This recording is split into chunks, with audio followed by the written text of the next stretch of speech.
Hello दोस्तों, नमस्कार। और कैसे हो? आपकी तैयारी बहुत अच्छी रूप से चल रही होगी।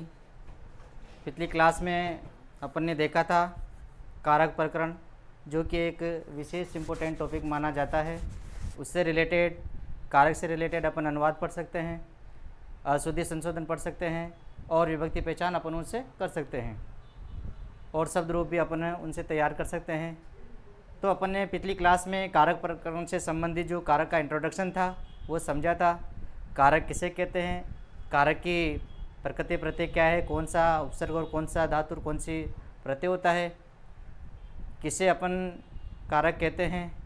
तो मैं थोड़ा सा आपको ओरल माध्यम से बताता हूँ कि डुकरी धातु प्लस णुल प्रत्यय से कारक शब्द की निष्पत्ति होती है। और कारक का मतलब क्या होता है? कर्ता। क्या होता है? कर्ता।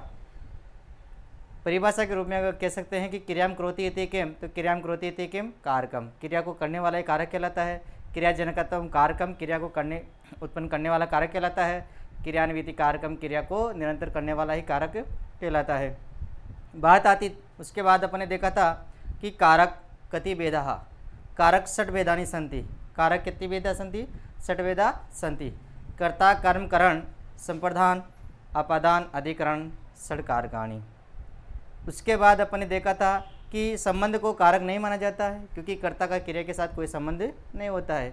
बात आई थी नेक्स्ट अपन ने देखा कि विभक्तियाँ, विभक्तियों की संख्या और प्रकार। विभक्तियाँ कितनी होती है? संख्या में 7 होती है, प्रकार में 2 प्रकार की होती है। विभक्तियाँ कितनी प्रकार की होती है? 2 प्रकार की। संख्या में अपन देखते हैं तो प्रथमा से सप्तमी तक, और अगर प्रकार देखते हैं तो कारक विभक्ति और उपपद विभक्ति। इनको भी अपन ने पिछली क्लास में चित्र पढ़ा था। इसके बाद इंट्रोडक्शन के बाद पहली ही जो विभक्ति आती है अपनी, कौन सी? प्रथमा विभक्ति। कौन सी विभक्ति आती है पहली? प्रथमा विभक्ति। देखिए कारक में प्रथमा विभक्ति का कौन कौन से नियम लागू होते हैं। तो जो प्रथमा विभक्ति है, इस प्रथमा विभक्ति में कौन सा कारक होता है? कौन सा कारक होता है? तो प्रथमा विभक्ति में कारक होता है कौन सा? कर्ता। कौन सा कारक होता है? कर्ता। और चिन्ह कौन सा होता है? तो चिन्ह होता है इसमें क्या? ने। क्या होता है? ने। दोस्तों इसके बाद सबसे बड़ी चीज़ इसमें आती है कि जब प्रथमा विभक्ति पढ़ रहे हैं तो प्रथमा विभक्ति के जो शब्द रूप आते हैं, उन शब्द रूपों में मुख्य पहचान क्या होती है? मुख्य पहचान दोस्तों याद रखना, शब्द रूप विभक्ति और वचन में चलते हैं। विभक्ति और वचन में तो प्रत्येक विभक्ति के कितने वचन होते हैं? 3 वचन। कितने वचन होते हैं? 3 वचन। तो ध्यान रखना, मूल जो मूल शब्द रहता है, मूल शब्द में यदि विसर्ग लग जाता है, क्या कोई सा भी शब्द हो, यदि मूल शब्द में विसर्ग लग जाता है तो वह निश्चित रूप से प्रथमा का एक वचन होगा। क्या होगा? एक वचन। प्रथमा का एक वचन। इसके बाद द्विवचन में, अकारांत शब्दों में, अकारांत शब्दों में 2 मात्रा लगती है अकारांत शब्दों में, और इकारांत, उकारांत इत्यादि जो शब्द आते हैं हरि गुरु, उनमें दीर्घ मात्रा लगती है। क्या लगती है? दीर्घ मात्रा। तो दोस्तों इस चीज़ को नोट कर लेना दिमाग में कि प्रथमा के द्विवचन में अगर अकारांत है तो 2 मात्रा लगेगी, रामव अव की तरह, और इकारांत, उकारांत इत्यादि शब्द है तो वहाँ पर निश्चित रूप से 2 मात्रा लगेगी, दीर्घ मात्रा हो जाएगी। कौन सी मात्रा हो जाएगी? दीर्घ मात्रा हो जाएगी। जैसे अगर अपन यूँ देखें तो हरि शब्द है, तो हरि शब्द में क्या होता है? छोटी मात्रा होती है हरि। कौन सी मात्रा होती है? ऋस्व मात्रा होती है। इसको प्रथमा का द्विवचन बनाएंगे तो क्या आ जाएगा? हरि। क्या आ जाएगा? हरि। तो ये दीर्घ मात्रा में चला जाएगा। ये फिक्स है। कोई सा भी शब्द हो जिसमें ऋस्व मात्रा होती है तो प्रथमा के द्विवचन में हमेशा दीर्घ मात्रा का ही प्रयोग होता है। और बहुवचन में, बहुवचन में क्या होता है? बहुवचन में आ प्लस विसर्ग। क्या होता है? आ प्लस विसर्ग की मात्रा इसमें पहचान के रूप में रहती है, आ प्लस विसर्ग। तो ये तो थोड़ी प्रथमा की पहचान थी। अब देखते हैं प्रथमा के कौन कौन से सूत्र आते हैं, उन चीज़ों का अपन अध्ययन करते हैं। प्रथमा के सूत्रों का पहला सूत्र आता है, इसका पहला सूत्र आता है, बहुत इंपॉर्टेंट है, यहाँ से क्वेश्चन पूछा जाता है प्रथमा के सूत्र में से। प्रातिपदिकार्थ,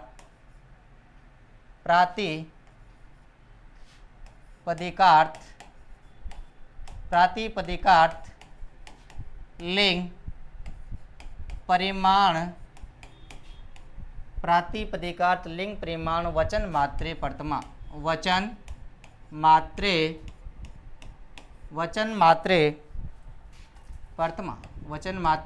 प्रथमा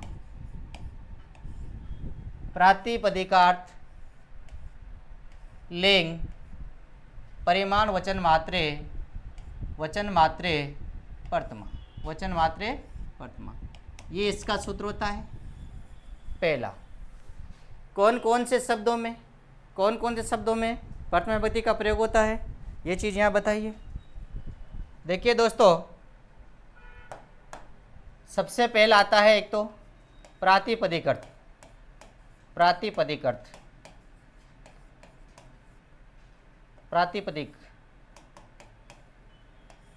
दूसरा आएगा आपके पास कौन सा, लिंग। कौन सा, लिंग मात्रे। कौन सा, लिंग अधिक मात्रे।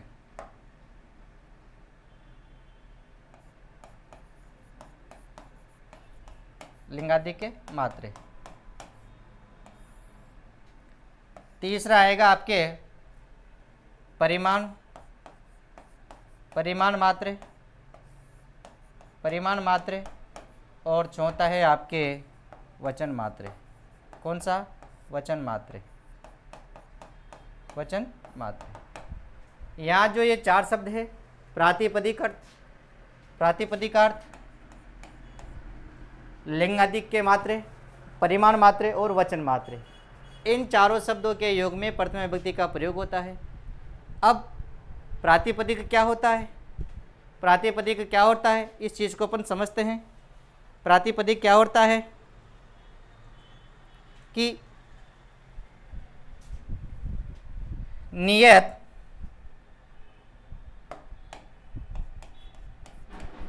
तो उपस्थित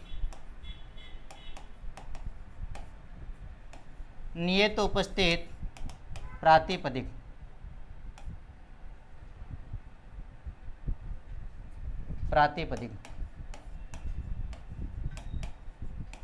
नियत उपस्थित प्रातिपदिकार्थ। नियत उपस्थित, नियम पूर्वक जो उपस्थित रहता है, नियम पूर्वक जो उपस्थित रहता है, उपस्थित, उसे अपन क्या कहते हैं, प्रातिपदिक कहते हैं। किसको, नियम पूर्वक जो उपस्थित रहता है उसे प्रातिपदिक कहते हैं। यूँ कह सकते हैं कि निश्चित रूप में उपस्थित रहने वाला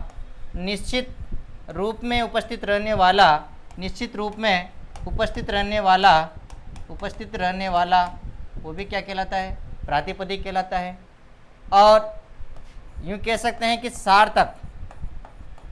सार्थक जो शब्द होते हैं वो अपने आप में क्या होते हैं, प्रातिपदिक होते हैं। क्या होते हैं, प्रातिपदिक होते हैं। तो सार्थक जो शब्द होते हैं वो अपने आप में क्या होते हैं, प्रातिपदिक होते हैं। तो प्रातिपदिक किसे कहते हैं, नियत उपस्थित प्रातिपदिक, नियम पूर्वक उपस्थित रहने वाला, यूँ कहें तो निश्चित रूप में उपस्थित रहने वाला, और अपनी एक भाषा में कह सकते हैं कि सार्थक जो शब्द होते हैं वो प्रातिपदिक कहलाते हैं। अब प्रातिपदिक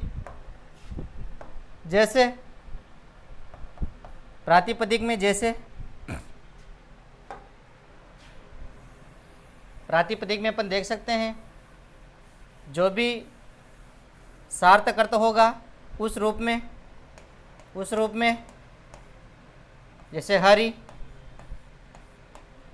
कृष्णः,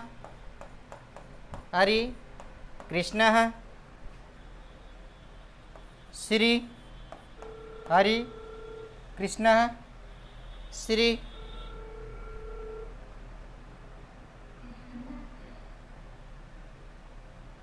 ज्ञानम, हरि कृष्णः ज्ञानम, ऊंचाई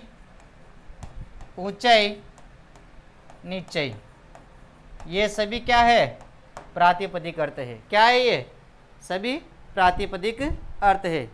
ऊंचाई, नीचाई, हरि, कृष्ण, श्री, ज्ञानम, ये सभी प्रातिपदिक अर्थ है। तो प्रातिपदिक के योग में भी कौन सी होती है, प्रथमा विभक्ति होती है। कौन सी विभक्ति होती है, प्रथमा विभक्ति होती है। तो दोस्तों नोट कर लेना, प्रथमा विभक्ति का प्रयोग कहाँ कहाँ किया जाता है, प्रातिपदिक में होता है। कहाँ होता है? तो पहला आता है प्रातिपदिक। कौन सा आता है पहला?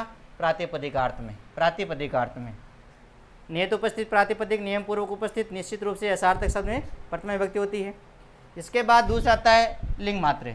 देखो यहाँ पर मात्र शब्द सभी के साथ जुड़ेगा, मात्र शब्द सभी के साथ जुड़ेगा, तो लिंग मात्र, परिमाण मात्र, वचन मात्र सबके साथ सार्थक शब्द जुड़ेगा। दूसरा आता है लिंग मात्र। कौन सा?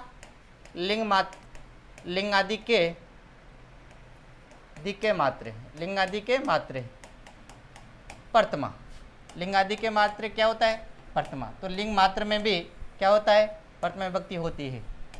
देखिए दोस्तों, लिंग कितने होते हैं? 3 होते हैं। कितने होते हैं? लिंग 3 होते हैं। 3 लिंग होते हैं। कौन कौन से? पुल्लिंग, पुल्लिंग, पुल्लिंग, स्त्रीलिंग, स्त्रीलिंग और नपुंसकलिंग। तो लिंग मात्र जो शब्द होते हैं उनमें भी कौन सी विभक्ति होती है? प्रथमा विभक्ति होती है। कौन सी विभक्ति होती है? प्रथमा विभक्ति होती है।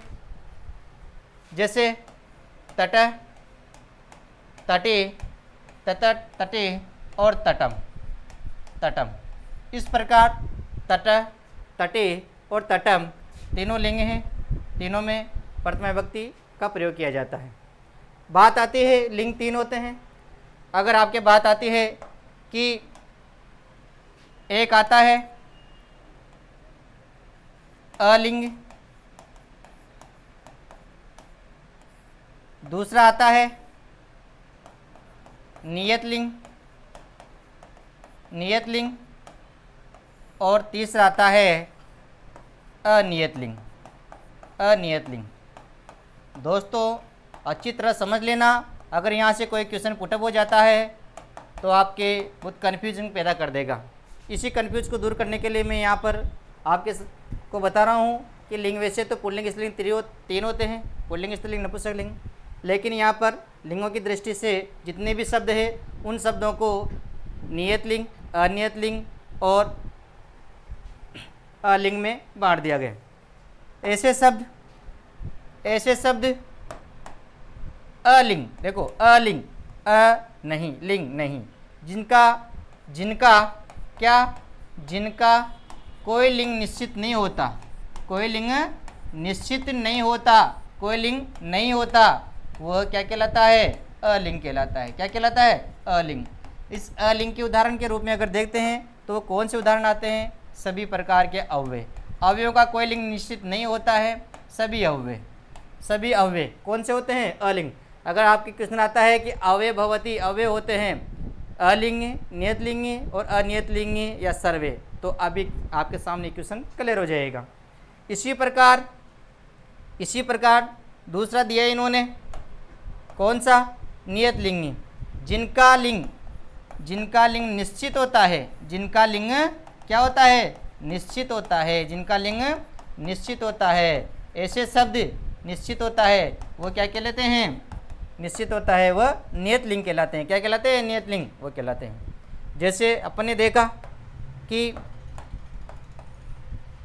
कृष्ण शब्द है, कृष्ण में लिंग होता है कौन सा? पुल्लिंग, हाँ है पुल्लिंग। इसके बाद अपन ने दूसरा देखा पुल्लिंग, दूसरा देखा अपन ने श्री शब्द, श्री में स्त्रीलिंग है, हाँ है स्त्रीलिंग शब्द है। और ज्ञानम है, ज्ञानम है क्या? ज्ञानम नपुंसकलिंग। तो इनका लिंग निश्चित है, कृष्ण श्री ज्ञानम। तो जिनका लिंग निश्चित होता है नियत लिंग कहलाता है। जिनमें कोई लिंग निश्चित नहीं होता है अव्यय, जैसे अपन यहाँ देखा उच्चय, ऊंचय और नीचय, इनका कोई लिंग निश्चित नहीं होता है, इनमें कोई लिंग नहीं होता। इसी प्रकार तीसरा आता है अनियत लिंग, अनियत लिंग,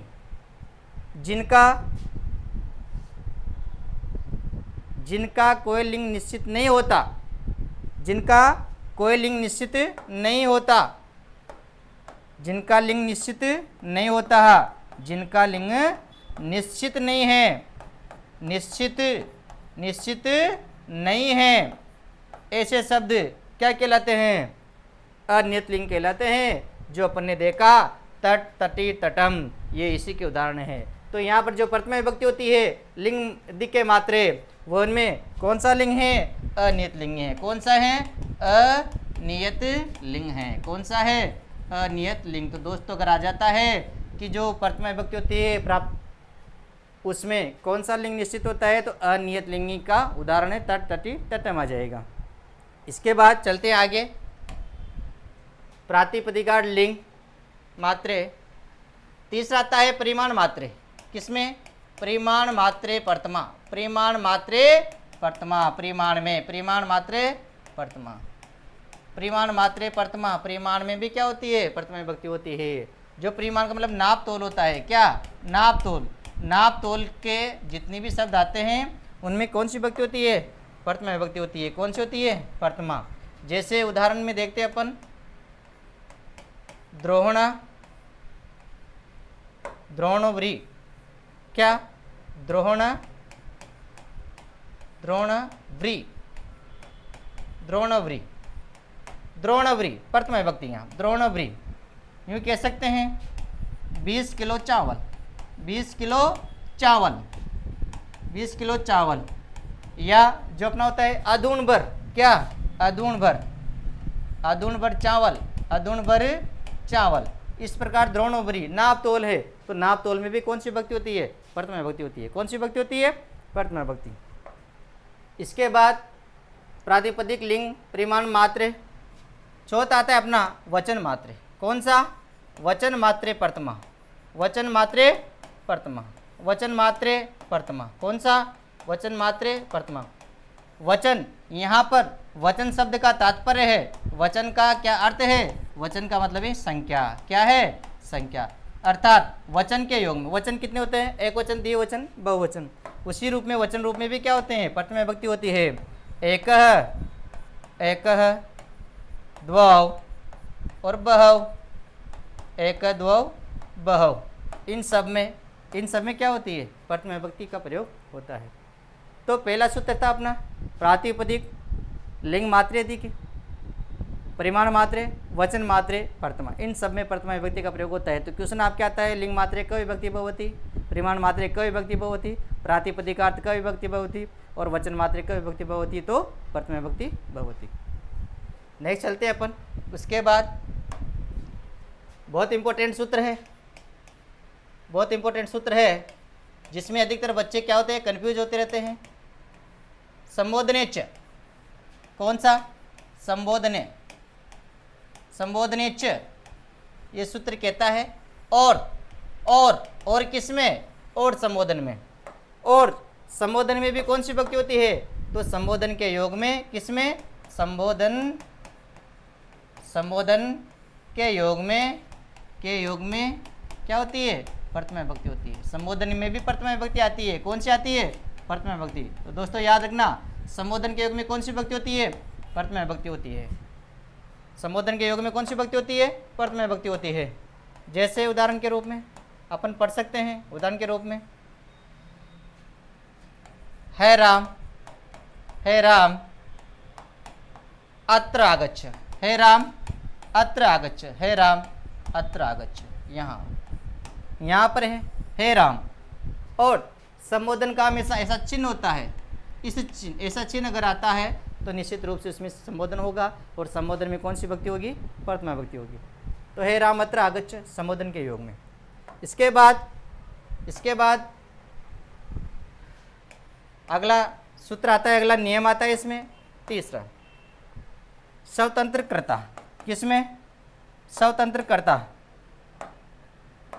स्वतंत्रकर्ता, स्वतंत्रकर्ता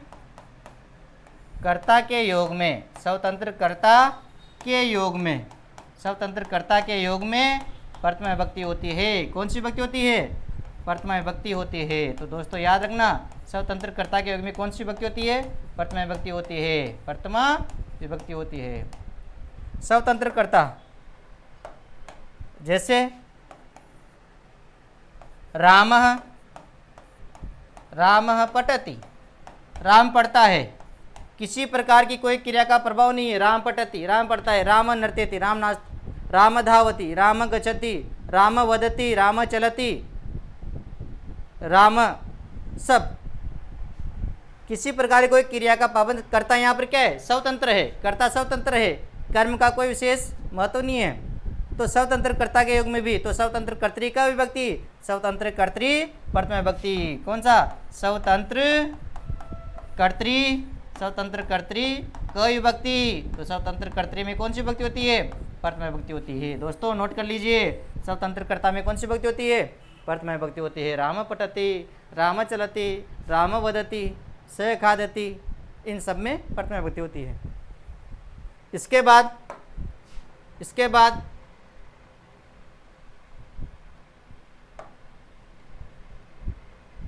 जो इम्पोर्टेंट माना जाता है किसकी दृष्टि से, जो अपनी बुक्स चलती है NCERT RBC की, उसकी दृष्टि से एक शब्द दिया है, इति शब्द। कौन सा, इति शब्द। इति शब्द, इति शब्द के योग में, जिस भी वाक्य में इति शब्द आ जाता है, क्या, इति शब्द, इति शब्द के योग में, इति शब्द के योग में, इति शब्द के योग में प्रथमा विभक्ति होती है। कौन सी विभक्ति होती है, इति शब्द के योग में प्रथमा विभक्ति होती है। कौन सी विभक्ति होती है, प्रथमा विभक्ति होती है। तो दोस्तों याद रखना, बहुत इंपॉर्टेंट है। इति शब्द से संबंधित कोई अगर उदाहरण आ जाता है तो इति शब्द के योग में प्रथमा विभक्ति होती है। कौन सी विभक्ति होती है, प्रथमा विभक्ति होती है इति शब्द के योग में। देखिए उदाहरण के रूप में अगर अपन देखते हैं, उदाहरण के रूप में, उदाहरण के रूप में रामः, रामः इति, राम इति दशरथस्य, राम इति दशरथस्य पुत्र अस्ति, राम इति दशरथस्य पुत्र अस्ति। राम ही दशरथस्य पुत्र अस्ति, राम ही दशरथ का पुत्र है। इसी प्रकार दूसरा है महादेव, महादेव, महादेव इति, महादेव इति शिवस्य, महादेव इति शिवस्य अपरम नाम, महादेव इति शिवस्य अपरम नाम। महादेव ही शिव जी का दूसरा नाम है, महादेव ही शिव जी का दूसरा नाम है। दोस्तों अनुवाद भी साथ के साथ में नोट करते जाना। अगर अनुवाद दे देते हैं तो निश्चित अपने क्या जो संस्कृत के वाक्य हैं वो उसका अनुवाद हो जाएगा। तो राम ही दशरथ का पुत्र है, राम इति दशरथस्य पुत्र अस्ति। महादेव ही इति शिवस्य परम नाम, महादेव ही शिव जी का दूसरा नाम है। इति ही अर्थ में लिया जाता है, किस अर्थ में, ही।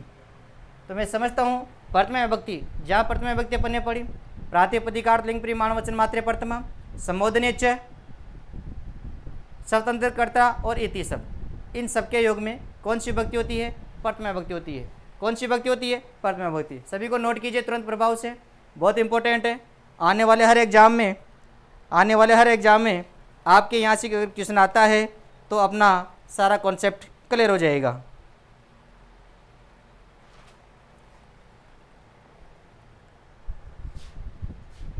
तो आज अपन ने देखा प्रथमा विभक्ति से संबंधित जितने भी सूत्र थे, जितने भी नियम थे, चार तरह के नियम थे, वह सभी इस क्लास में देखा।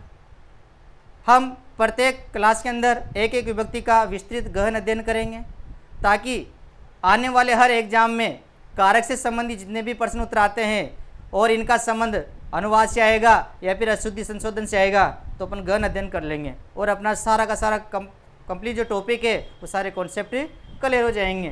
तो मैं समझता हूँ कि आपके प्रथमा विभक्ति से संबंधित अगर कोई क्वेश्चन आता है तो निश्चित रूप से आप उसमें सही कर पाओगे। जयतु संस्कृतम जयतु भारतम। Thank you.